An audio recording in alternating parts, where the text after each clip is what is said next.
Bener gak sih kalau stadion default bawaan di PES itu terinspirasi dari stadion beneran di dunia nyata? Ini daftarnya part 1. Oke, buat teman-teman gamer PES dan WE, ayo sini ngumpul karena kita langsung bahas dari yang pertama. Stadionnya developer atau Konami eFootball Stadium. Stadionnya compact, padat, dan khas banget gaya Eropa modern. Ternyata ini terinspirasi dari Ulsan Mungsu Football Stadium di Korea Selatan. Selanjutnya kita ke Metropole Arena. Pasti kalian gak asing dengan model atap dan konfigurasi tempat duduknya. Yaps, bener banget. Ini terinspirasi dari Wembley Stadium di London, Inggris. Yang ketiga, kita ke Hoofdstad Stadion. Mirip Johan Cruyff, mirip Sophie Stadium, karena tipikal modern stadion dengan retractable roof ya. Tapi sebenarnya ini terinspirasi dari Stadion Narodowy di Warsaw, Polandia. Yang keempat, kita ke Estadio Campeones. Udah kelihatan lah ya, khas Spanyol dan mirip banget Camp Nou. Tapi sebenarnya ini terinspirasi dari Estadio Ramon Sanchez Pizjuan, kandang Sevilla di Spanyol. Lalu yang kelima, ada Estadio do Escorpiao. Ini khas gaya Latin atau Amerika Selatan ya. Monumental stadion megah multifungsi, jarak lapangan ke tribunnya jauh karena ada running track, mirip-mirip Olimpico Roma atau El Monumentalnya River Plate. Tapi fun fact-nya bahwa stadion ini terinspirasi dari Wankhede Stadium di Mumbai, India. Yang keenam ada Estadio del Nuevo Triunfo. Megah, komplek, khas Eropa, 2 tier stand tribun. Nah, kalau yang ini ternyata terinspirasi dari Estadio Cornella, stadionnya RCD Espanyol. Terus yang ketujuh, kita ke Stade de Sagitaire. Ini khas klasik Inggris, 4 tribun terpisah dengan atap kanopinya masing-masing, mirip-mirip Stamford Bridge, Villa Park, tapi bedanya ini cukup berjarak dari lapangan ke tribun. Nah, sebenarnya ini terinspirasi dari Jeonju World Cup Stadium di Korea Selatan. Bener gak sih kalau stadion default bawaan di PES itu ternyata terinspirasi dari stadion beneran di dunia nyata? Ini daftarnya part 2. Sebelum dilanjut, jangan lupa nonton yang part 1. Kalau udah, ayo kita langsung aja mulai lagi di pertama, New Sony Arena, stadion khas modern Eropa, yang ternyata terinspirasi dari stadion Vodafone Arena milik Besiktas di Turki. Yang kedua, Stadio Oreone. Nah, ini khas Italia, Amerika Selatan, dan Eropa lain lah ya, yang cukup besar tapi untuk kelas 2. Karena belum ada atap dan cuma ada 1-2 tier stand tribun. Ternyata ini terinspirasi dari Stadio Angelo Massimino, kandangnya Catania FC di Italia. Terus yang ketiga, kita ke Berg Stadion. Ini khas Jerman dan beberapa Eropa Timur. Komplek, rasanya kayak padat banget ya. Dan khasnya ada jaring pembatas di belakang gawang. Yap, bener aja. Karena ini terinspirasi dari Weser Stadion, kandangnya Werder Bremen di Jerman. Yang keempat ada Rosspark Stadium. Balik lagi ke khas Inggris klasik, tapi ini kelihatannya mirip banget kayak St. James Park Stadionnya Newcastle. Nah, ternyata ini terinspirasi dari Villa Park milik Aston Villa. Rosspark?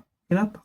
Yang kelima, kita ke Sports Park. Keren ya, kayak stadion akademi atau tempat latihan. Dan sayangnya banyak klub Liga 1 Indonesia punya stadion model gini. Tapi nggak apa-apa, karena fun fact-nya ini ternyata terinspirasi dari Sankyo Frontier Kashiwa Stadium di Jepang. Terus kita lanjut ke yang keenam, Stadion Nazionale. Mirip-mirip Olimpico, khas Italia Romawi, ada running track. Tapi ternyata ini terinspirasi dari Olimpiski Stadium di Kiev, Ukraina. Yang terakhir, ada Estadio del Tauro. Khas Amerika Selatan, besar, megah, dan ada running track. Fun fact-nya, ini terinspirasi dari Estadio Olimpico Universitario di Meksiko. So, stadion mana yang paling sering kalian pakai buat main?